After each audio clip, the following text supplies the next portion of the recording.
The hearing room fell silent, every eye fixed on Sloane. Her career, Mal's future, and the proof of their love all hung on her next words. She took a breath and chose truth over safety. Before we dive in, make sure to hit subscribe, tap like, and share this video. The more voices we reach, the louder these stories become. Dr. Sloane Whitaker didn't so much enter room 709 as collide with it. Chart in one hand, coffee in the other, feeling the kind of courage that grows around a hollow. Mercy Peak Hospital thrummed outside the door. Vent alarms, shoe squeaks, elevator dings. But in here time had stalled.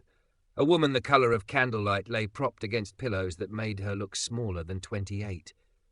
Ava Linden. Post-viral dysautonomia, arrhythmias like summer thunderstorms, appetite folded into a fist. 8 weeks admitted, no clinical traction.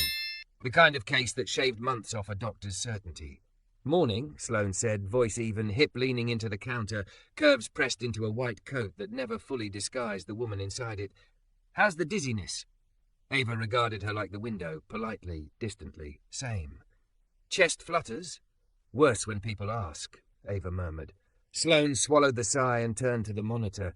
Premature beats like hiccups, but fewer than yesterday. Small mercies. She charted the numbers, not writing the feeling, that medicine had become a language she was fluent in, but no longer believed could say everything that mattered. She'd been raised on outcomes like trophies. Lately, even victories felt rented. "New Aide joining us today," she said, as if noting a cloud. "Hospice background. Psych degree. You'll like him." "I don't like anyone," Ava said, then flinched at herself. "I'm tired." "You're allowed to be something besides pleasant," Sloane replied, softer than she intended. She almost reached for Ava's hand, then remembered the last in-service on boundaries and wrapped her own hand around the stethoscope instead. When Malik Brooks knocked, he didn't wait for ceremony. Tall and broad-shouldered, brown skin the warm side of oak, eyes that looked like they'd seen a lot and decided not to grow hard about it. Scrubs, badge, a small canvas tote slung crossbody. He entered like a quiet solved problem. "Miss Linden," he said, drawing a chair beside the bed rather than opposite it. "I'm Malik. Most folks shorten it to Mal. I'm not here to test you, prod you, or tell you how brave you are. Those jobs seem taken." Ava blinked, intrigued despite herself. Sloane folded her arms and tried not to look like hope. Mal set the tote on his lap. "Before the fever, what could you do for hours without noticing time?" Ava's lips parted, surprised by the shape of the question. "Clay," she said finally. "I throw pots. Big ones. My hands remember the wheel even when they're empty." "Stoneware or porcelain?" Mal asked, like the detail mattered more than vitals. "Stoneware," she said, and colour visited her cheeks like a wary friend. "Cone 10. I carve constellations along the rims." Mal nodded, a small light behind his eyes. "Good. Perfect. We'll borrow the wheel's ghost." He pulled out a textured silicone ring, big enough to span both of Ava's thumbs. "Grip and release. Mimics pressure on wet clay. 10 breaths per set. No heroics." He tapped his phone. The room filled with a low whir, a pottery wheel sound looped under rain. Close enough soundtrack. Sloane watched the monitor while pretending not to. The first set, the heart stuttered like a skittish animal. The second, the rhythm took the sound's curve.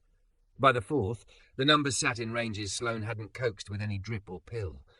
The look Ava gave Mal wasn't dramatic, just human, a tiny, grateful betrayal of despair. "What else?" Mal asked, gentle as a good night. Ava stared at the ceiling tiles like they were stars. "There's a bowl I made the week before I got sick. Too big for the kiln, I had to beg extra space. I carved Orion on the inside, but my hands shook, and I added a star that doesn't exist. I called it Orion, if God blinked." She laughed once, sharp and beautiful. "It's probably still on the studio shelf." "Let's make your body remember that bowl," Mal said simply. "Not the blinking, the size." When he stepped into the hall, Sloane followed. "What are you doing?" she asked, not unkindly, not sure if she meant medically or to her. "Giving her a reason that isn't me," he said. "People will fight for a person, but they'll return for a self." Sloane considered the tote, the sound file, the way air felt different around him, less clinical, more possible. "You always walk into rooms like you know where the door out is?" He smiled, one-sided. "Not always, but I listen for it." "Get me a list," she said, already writing the order set in her head. "Anything you need that doesn't break infection control or physics." Clay, he said. Warmth for the hands, sound, and permission to be weird for a while. Consider physics warned, Sloane replied, and for the first time in a long time her laugh sounded like her. By noon, facilities had brought a warming pad. By 3, nutrition had delivered a small bowl of steamed rice, sterile container, ridiculous label, tactile therapy medium. Mal guided Ava through press patterns while Sloane adjusted the metoprolol, then stepped back and watched the numbers do something she couldn't take credit for. You're letting him do alternative medicine, the charge nurse murmured later, equal parts teasing and awe. I'm letting him practice human medicine, Sloane said. Alternative to forgetting the patient exists. At twilight, the mountain line cut the window in blue. Ava slept. The silicone ring looped around the bed rail like a cuff she'd chosen. Mal sat in the visitor chair reading a dog-eared paperback. Sloane hovered in the doorway, unready to leave the quiet, unwilling to admit why. How long were you hospice? She asked finally. 4 years, he said without looking up. Long enough to learn that bodies don't like being bossed. You nudge them toward home and pretend it was their idea. And psych? Undergrad, he said. My mother got sick while I was deciding whether to keep going. I learned more in her kitchen than I would have in a seminar. Sloane stepped in, the lamplight warming the soft edges of her face. I'm sorry. Me too, he said. Then he closed the book and finally met her eyes. You look like a doctor who hasn't forgotten how to be a person. That's rarer than good coffee around here. Heat rose under her collar. Compliments on her mind were easy. Ones that recognized something tender were harder to carry.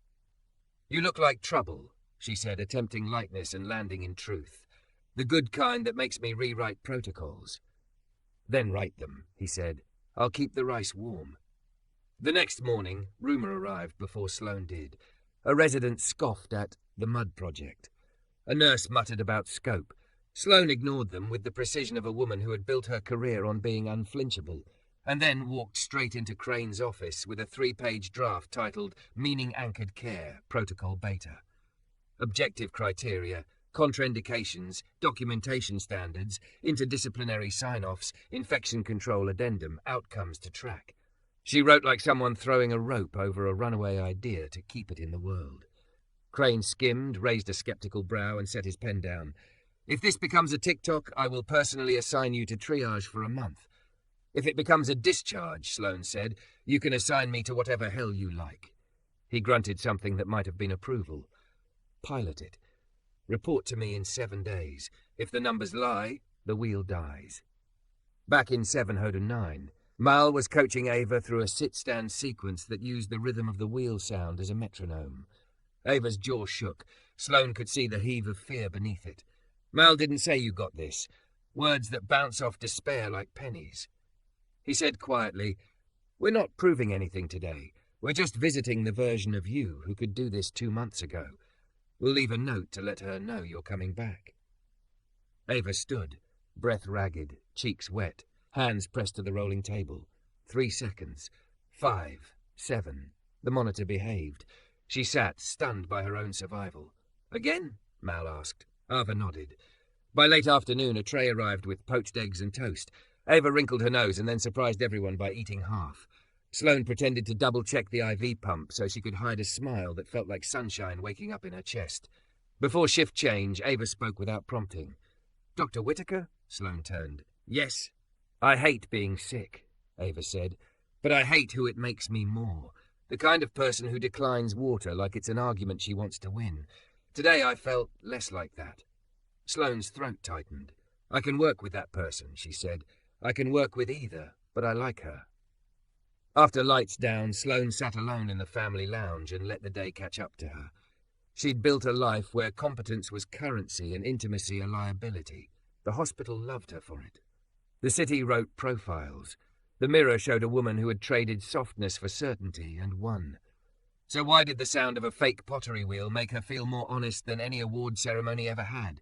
Is this seat taken? Mal asked, appearing with 2 teas. It is now, she said, accepting one. They didn't talk about the case. They didn't talk about grief. They let the silence warm, friendly and exact. When their hands brushed on the table, neither of them moved away too fast. Tomorrow, he said, standing, I bring something better than rice. What's better than rice? She asked, genuinely curious. A loner tabletop wheel, he said, glancing toward the door as if infection control might leap from the vending machine. If facilities doesn't riot.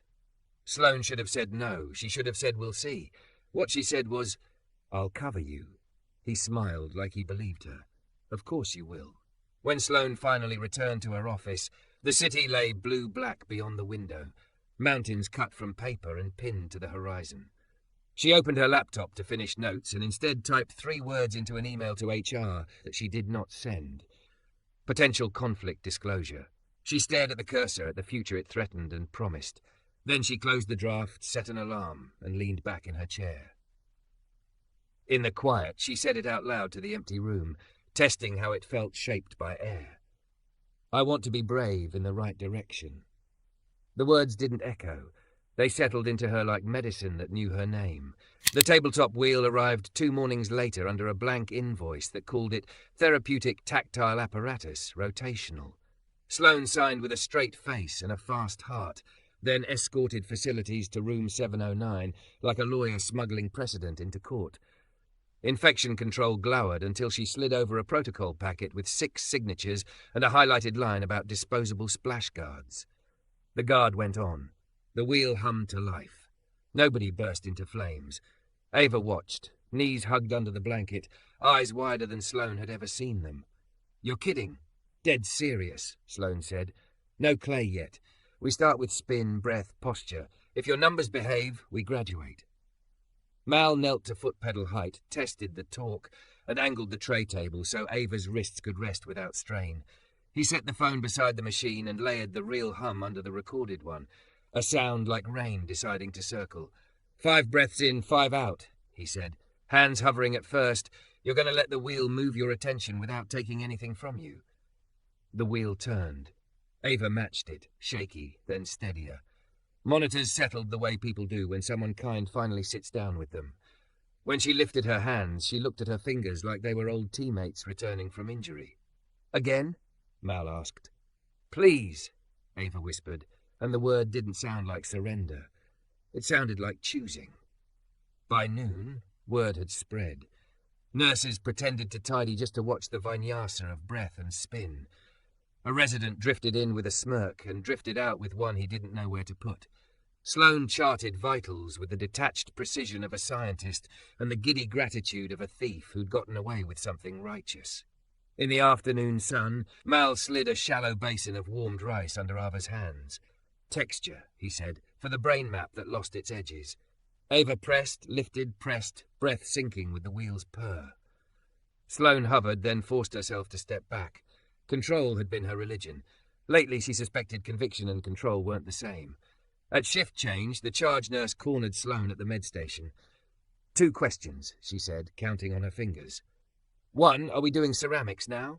2, is he really an aide? 1, we're doing nervous system rehab with identity anchors, Sloane said. 2, he's Mal, and labels are smaller than he is. That second answer isn't going to calm the union, the nurse warned, half smiling. Then we'll write new labels, Sloane replied, and surprised herself with how true it felt. The first setback came at 3 a.m., of course. A nightmare dragged Ava through scree and sirens, and she woke clawing at the air while the monitor shrieked. Mal was there before the alarm fully found its voice. He didn't touch her. He sat at eye level and matched her breath with his until hers obeyed the mirror. Sloane arrived in seconds, hair in a loose knot, bare face betraying the hour. She adjusted the oxygen, silenced the alarm, and watched Mal lower the wheel sound to a whisper that could thread through fear without fighting it. Say where you are, he murmured. Ava blinked at him. Hospital, she said, voice frayed. Window, mountains, you. Good, he said. We'll add you to the list in a minute. When the room remembered itself, Sloane stepped into the hall and leaned against cool drywall. Mal followed, elbows on the rail. How did you know not to touch her right away? Sloane asked. Grief startles, he said.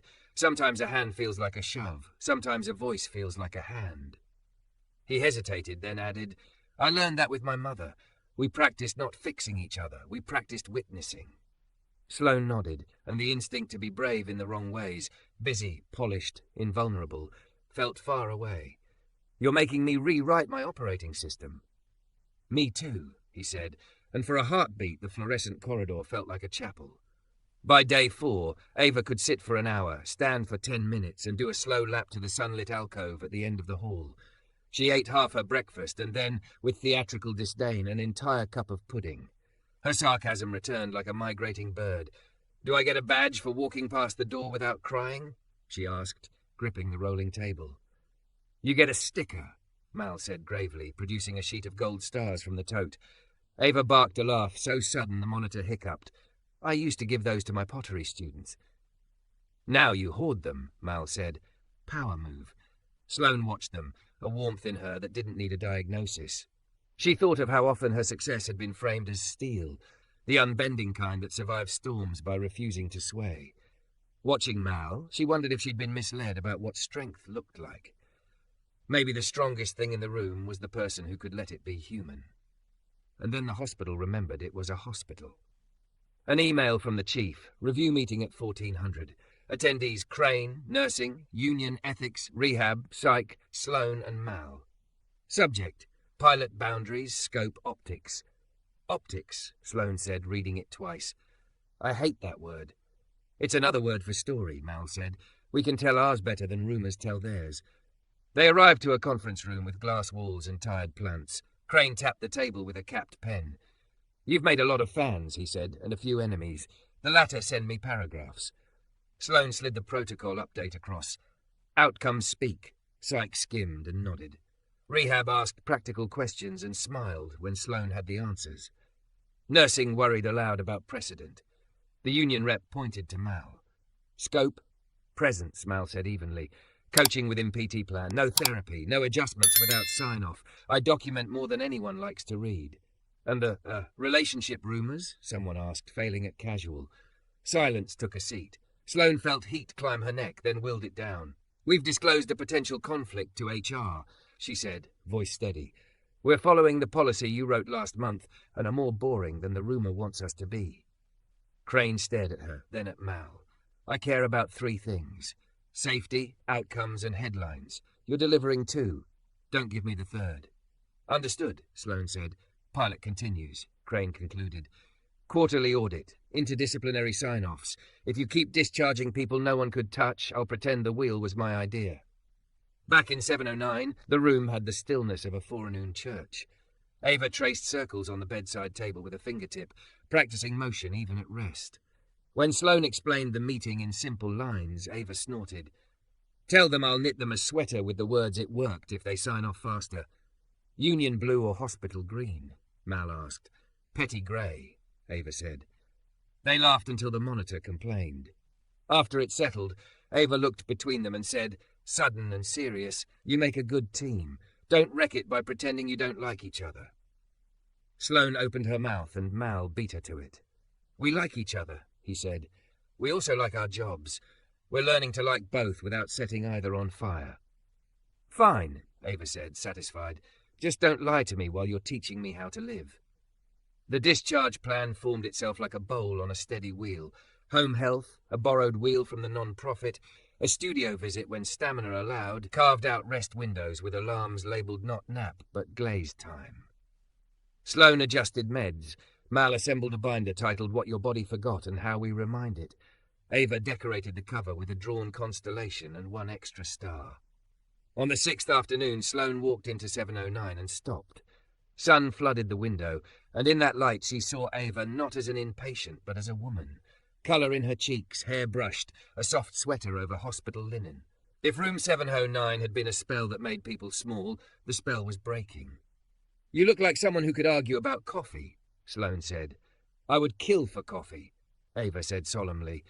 "I would commit minor theft for an oat milk latte." "Your cardiologist recommends patience," Sloane said, then added, "and a cruelly small decaf later."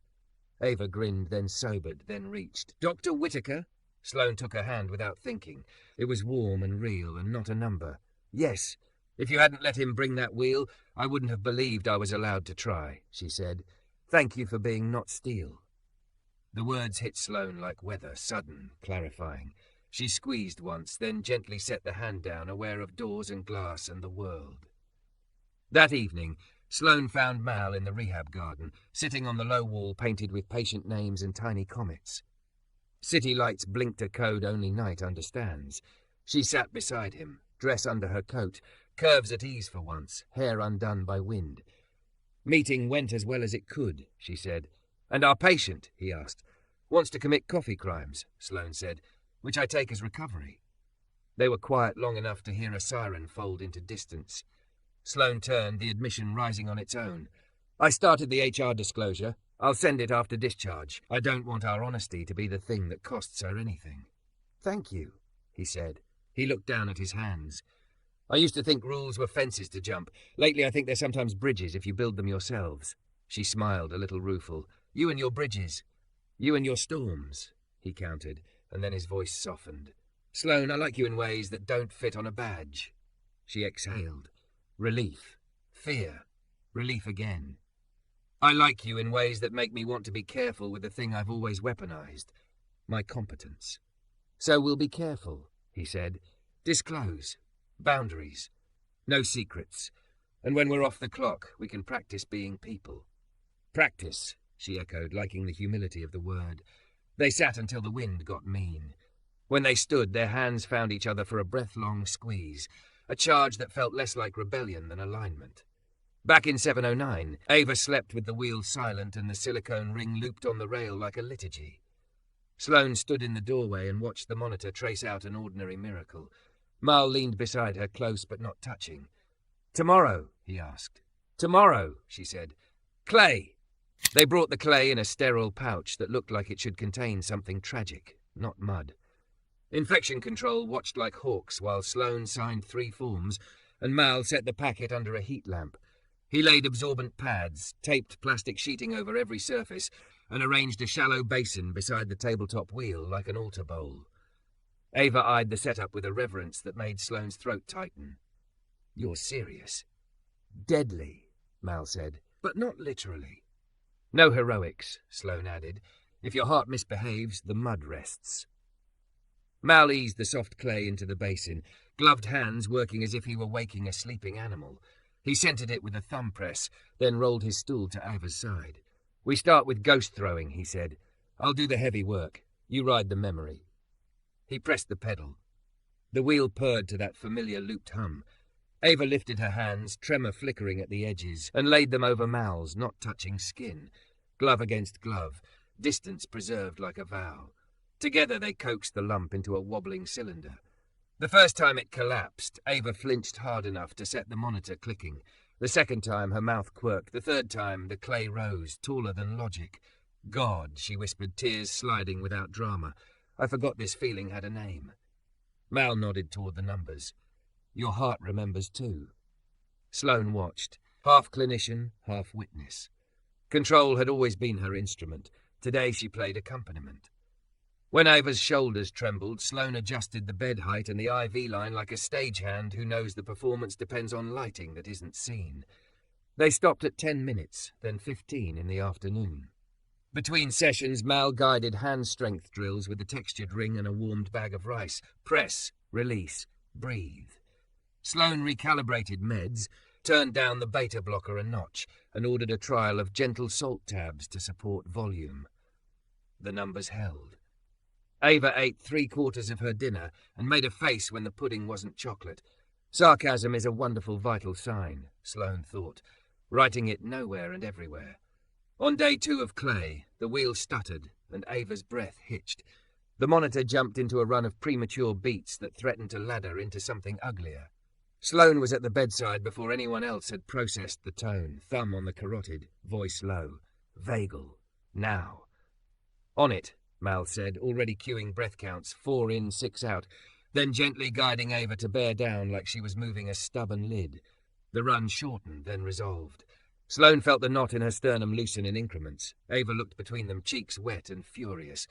"Every time I feel almost like me, my body reminds me it can still steal." "It's not theft," Mal said softly. "It's caution. It learned fear. We're teaching it context." "You're not losing ground," Sloane added. "You just stepped on a rock. We keep walking." Ava swallowed and nodded. When the wheel started again, she set her jaw and let the clay answer. By week's end, they had a squat little bowl, lopsided, endearing, and possibly illegal under 3 policy memos. Mal wrote Orion on the tape across its base with 1 extra dot for a blinked star. They logged everything with the pedantry of people who know their miracle must pass peer review. Session durations, heart rate variability, appetite, orthostatic changes, mood markers, sleep quality. Sloane attached trend charts to the pilot's shared folder and a note to Crane that read, simply, "For your skepticism's bedside table." The wing took notice. A teenage valve repair patient 2 rooms down lay sullen and motionless, refusing to cough or walk. Sloane rounded with the resident and watched her orders slide off the boy's fear. Later, Mal drifted in with a pair of drumsticks from the rec closet and a plastic practice pad. 4 steps, he bargained, for 4 measures. A cough for a crash, water for a fill. By evening, the boy had walked to the door and back wearing the first embarrassed smile Sloane had seen on him. She adjusted his pain plan, then stood in the hall feeling something liberating and destabilizing at once, the edges of her authority softening to make room for a different kind of power. When the summons came, Ethics Pilot Review 1400, Sloane and Mal arrived a few minutes early and sat side by side on the same side of the table, not quite touching. The room smelled like paper and coffee that had given up. Slides glowed. Crane looked like a man attempting not to look entertained. "Your program is popular," he began. "It is also unorthodox. We need to align scope with outcome and optics." His eyes flicked to Sloane. "And we need to address rumours." Sloane slid the outcomes across, arrhythmia burden trending down, orthostatics improving, caloric intake up, depression scores softened. Rehab praised the functional gains. Psych highlighted identity anchoring as trauma-informed. Nursing voiced fatigue about add-on tasks. Sloane countered with documentation that Mal did the coordination and the bedside work. The union rep levelled the question that had been circling the ceiling like a moth. "Scope. He's classified as Aide. You're asking him to be what exactly?" "Patient experience specialist," Sloane said, calm as a chess player who finally seized the line. She pushed a 1-page role description forward. No therapy, no independent interventions, documented coaching within existing orders, cross-discipline sign-offs. Change the badge, keep the work. "And the relationship?" the rep asked, manner neutral, words surgical. Sloane felt Mal's stillness beside her and found her own. "We've drafted an HR disclosure," she said. "We've observed boundaries and will accept oversight. Our outcomes stand whether or not anyone thinks we enjoy working together." Silence held a few beats, then Crane capped his pen. "Pilot continues," he said. "Quarterly audits, role update, expanded to 2 additional patients under the same protocol. HR will finalize the disclosure policy for interpersonal relationships by month's end. Do not make me regret saying the word expanded in this tone of voice." In the hall afterward, Sloane exhaled like she'd been holding her breath for a week. Mal grinned, small and private. "You were a force.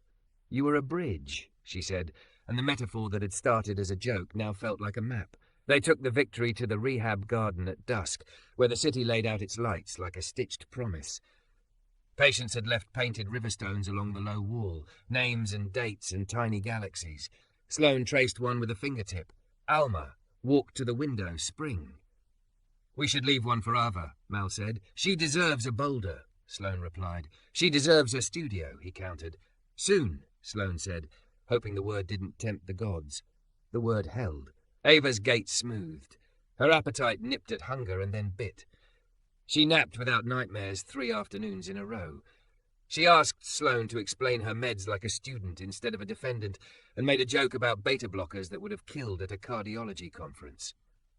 On discharge morning, Ava sat at the window in a soft sweater over hospital blue. The bowl, ridiculous, holy, rested on the tray table, tagged for sterilization and transport. She turned as Sloane and Mal entered and, for the first time, looked younger than grief. "I kept thinking thank you wasn't the right thing," she said, voice steady. "It's too transactional. But it's what I have. Thank you for not treating me like a broken appliance.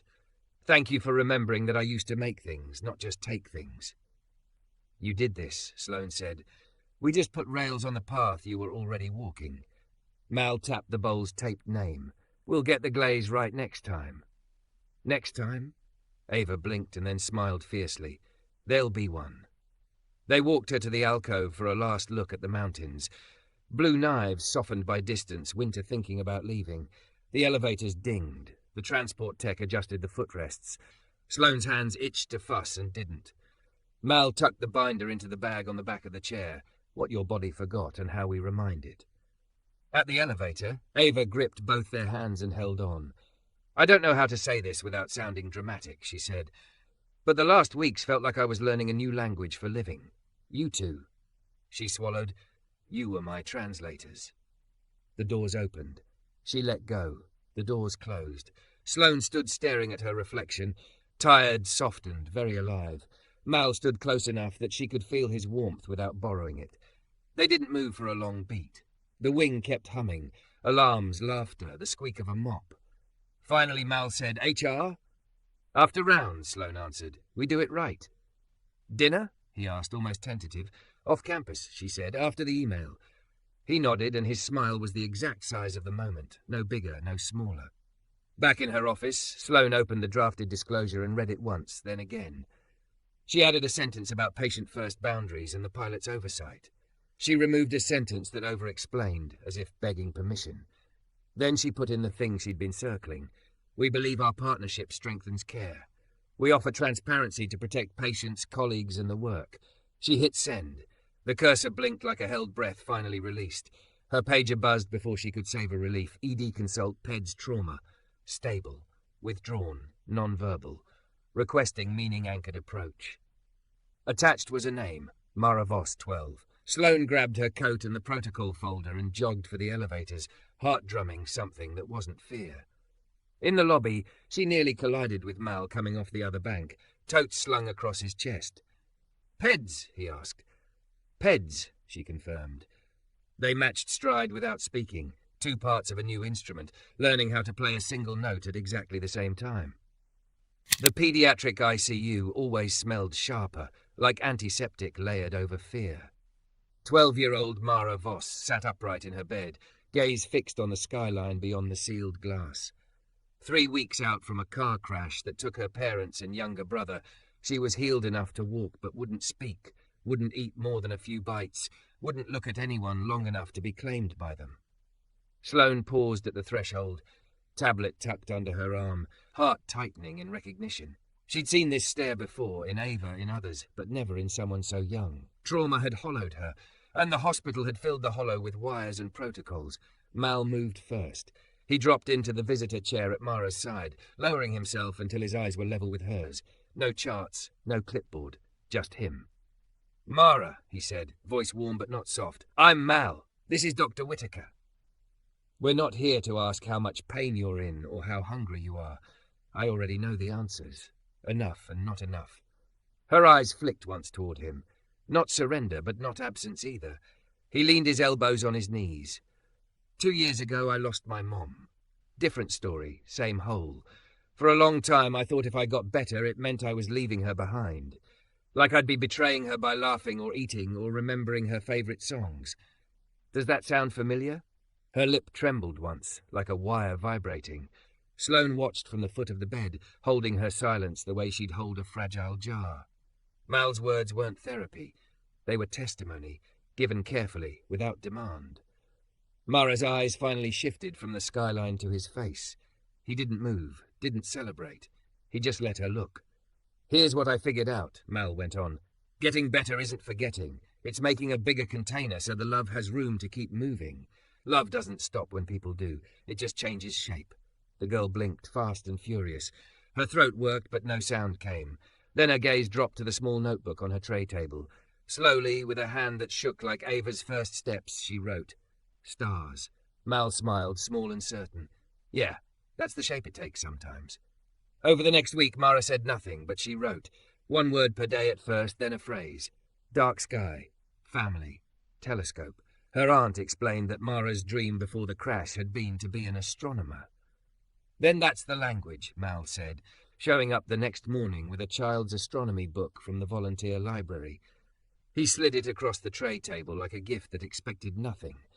Sloane guided the medical side, stepped down meds, appetite logs, monitored vitals. but she followed Mal's lead in conversation. Together, they built a new therapy plan. Walks to the solarium where the mountain night could be glimpsed through glass, star charts taped above her bed, breathing exercises timed to the beat of constellations traced in the air. One evening, Sloane found Mara curled on her side, whispering to the pillow. At first, she thought it was delirium. Then she realized words. Quiet, hoarse, but words. She backed away, heart pounding, and found Mal in the hall. "She's speaking," she said, barely above a whisper. "Not to us yet, but—" Mal closed his eyes, let out a breath. "She's testing the sound, like trying clay after months of dry hands." Hospital gossip spread faster than lab results. Staff who'd once doubted the pilot now lingered near Mara's door, pretending to adjust carts while sneaking looks. The ethics committee, grudging at first, began drafting outlines for what they called integrated psychomedical protocols. Crane called it PR worth tolerating. Through it all, Sloane found herself pulled closer to Mal in ways that had nothing to do with policy. They stayed late in the lounge, reviewing progress notes side by side, shoulders brushing. They walked the rehab garden after hours, trading the stories of who they'd been before medicine consumed them. For the first time in years, Sloane felt less like steel, more like a woman allowed to bend without breaking. One night, under the sharp scent of disinfectant and lilies from the memorial alcove, she asked, "How do you keep giving without being emptied?" Mal looked at her, long and deliberate. "Because sometimes it comes back. In clay, in stars, in people who finally eat pudding without rolling their eyes." He paused, then added, "And sometimes it comes back in ways you didn't expect at all." The way his gaze held hers told her exactly what he meant. She swallowed. "Mal, if we do it clean," he finished. "We already disclosed. No secrets. No shame. Just us when the doors close." Her hand trembled on the railing, but she didn't look away. "Then maybe I'm ready to stop being just Dr. Whitaker. Then maybe I'm ready to stop being just the aide who wouldn't stay in his lane," he said, and the grin that followed softened her enough to hurt. Mara's turning point came on a Thursday afternoon. The unit was loud. Alarms, codes echoing from another hall. But inside room 511, it was only the three of them. Mal traced Orion on a page and asked, "Where does it blink if God blinks?" For the first time, Mara answered aloud. "Here," she whispered, fingertip landing on an extra star. Her voice cracked, but it was unmistakable. Sloane froze, tears burning her eyes. Mal nodded, calm as if he'd known the exact minute would come. "Good," he said softly. "Now we have our map." Mara's aunt found them later in the conference room, tears streaming down her own face. She asked for soup. She told me she wanted soup. Sloane leaned against the table, laughing through her own tears. Mal just closed his eyes and let relief wash over him. That evening, with the unit finally quiet, Sloane and Mal sat in the garden again. The painted stones glowed under dim path lights. Names, dates, constellations. "She's going home in days," Sloane said. 3 weeks ago, she wouldn't look at us. "You gave her safety," Mal said. "I gave her stars. She did the rest." "You always downplay yourself," she murmured. "And you always overcredit the system," he countered gently. "Balance." Silence stretched, warm instead of heavy. Then Sloane reached, fingers brushing his. This time, he didn't hold back. His hand folded over hers, solid, grounding. "I don't know where this ends," she admitted. "I only know it feels like the first thing I haven't had to prove." "That's because it isn't about proving," Mal said, eyes steady on hers. "It's about choosing." For once in her life, Sloane let herself choose before thinking. She leaned in, kissed him, soft, brief, but undeniable. When she pulled back, her chest hurt in the way muscles do after being unused too long. "Tomorrow," she said, breathless. "Tomorrow," he echoed, and the promise between them was as steady as any monitor's beat. When Mara left the hospital 3 days later, she carried 2 things, a binder of therapy notes and a small paper folded into her backpack. On it, drawn in careful 12-year-old lines, was a hospital, 2 figures beside a girl, and above them a sky with 1 extra star.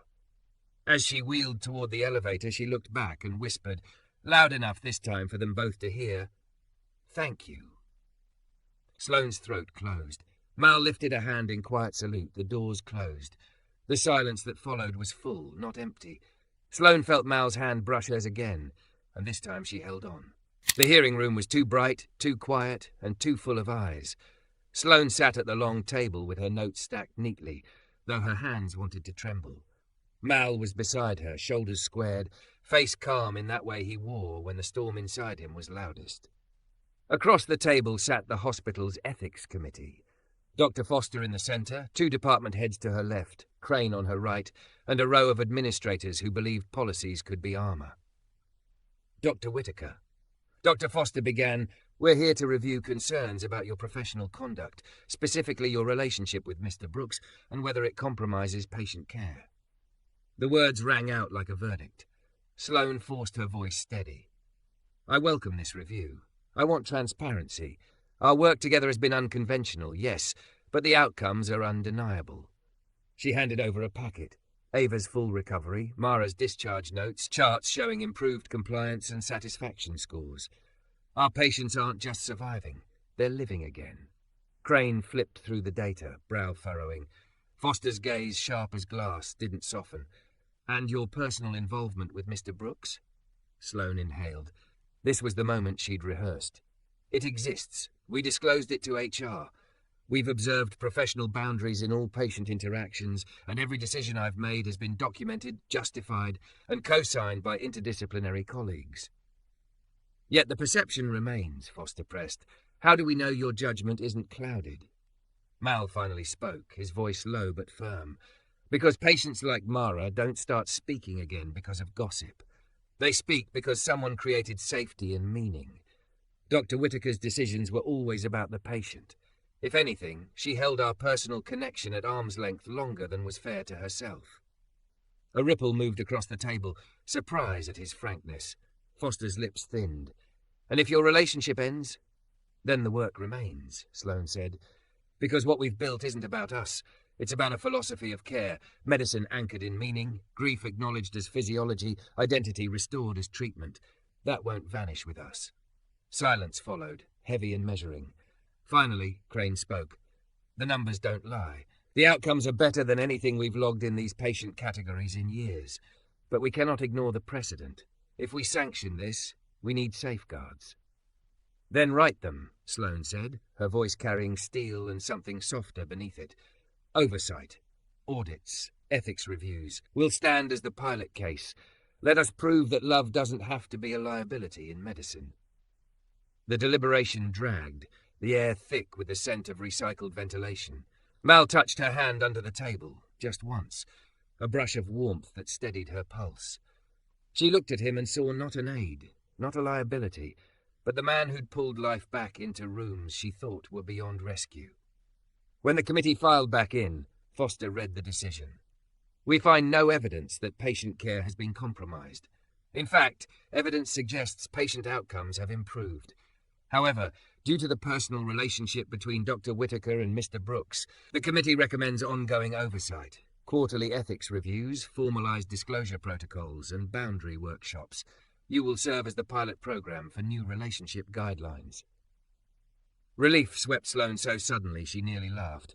Mal exhaled slow, like he'd been holding his lungs hostage. "Your medical school sponsorship, Mr. Brooks, stands," Foster added, tone softer now. "Denver General will support your education under these conditions." Mal nodded, gratitude flickering in his eyes. "Thank you." They left the room together, walking until the sterile hallways opened into the hospital garden. The winter air was sharp, the city lights stitched across the horizon. Sloane sank onto the stone bench where so many of their conversations had begun. "We survived," she said, half laughing. "We actually convinced them." "We didn't just convince them," Mal replied, sitting beside her. "We showed them something they couldn't deny." Her hands, always steady for sutures and scopes, trembled now as she reached for his. "I thought I might lose you today." "You won't," he said simply, closing his fingers around hers. "Not to them, not to fear." For the first time, Sloane let herself lean into him fully. No masks, no protocols. His arm circled her shoulders, pulling her against the warmth that had steadied patience and now steadied her. "Mal," she whispered, "you're my only medicine." He pressed his lips to her hair, a smile in his voice. "And love is the best prescription." Months later, the pilot program had a name, Meaning Anchored Care Initiative. Sloane and Mal led seminars together, teaching physicians and nurses how to weave identity, grief, and purpose into treatment plans. Charts showed numbers climbing, compliance, recovery speed, patient satisfaction, but the real proof lived in the people who walked out stronger than they'd walked in. Ava sent them photos of her studio reopening, shelves lined with bowls carved in constellations. Mara wrote them letters from school, her handwriting shaky but her words clear. I'm joining astronomy club. I'm speaking again. I'm alive because you reminded me that stars don't vanish, they just move. At night, Sloane and Mal collapsed into each other's arms, exhausted but whole. Their love was no longer a secret, no longer a liability. It was the root of the work. And every time the hospital tested their resolve with audits and oversight, they answered not with defensiveness, but with proof. Patients thriving, lives saved, futures rebuilt. One evening, after a lecture to first-year med students, Mal turned to her with a smile that carried years of unspoken promises. You know, he said, pulling a small velvet box from his pocket, I've learned a lot about medicine these past years, but the best lesson is that healing doesn't stick unless it's shared. Sloane's breath caught as he knelt, right there in the lecture hall where 100 students had sat hours earlier. Sloane Whitaker, he said, voice low, steady, will you marry me? Will you keep building this life with me, medicine and love, hand in hand? Tears blurred her vision, but her voice was clear. Yes, she whispered, then louder. Yes, absolutely yes. He slid the ring onto her finger, simple and stunning, engraved inside with the words that had carried them through storms. Love is the best prescription.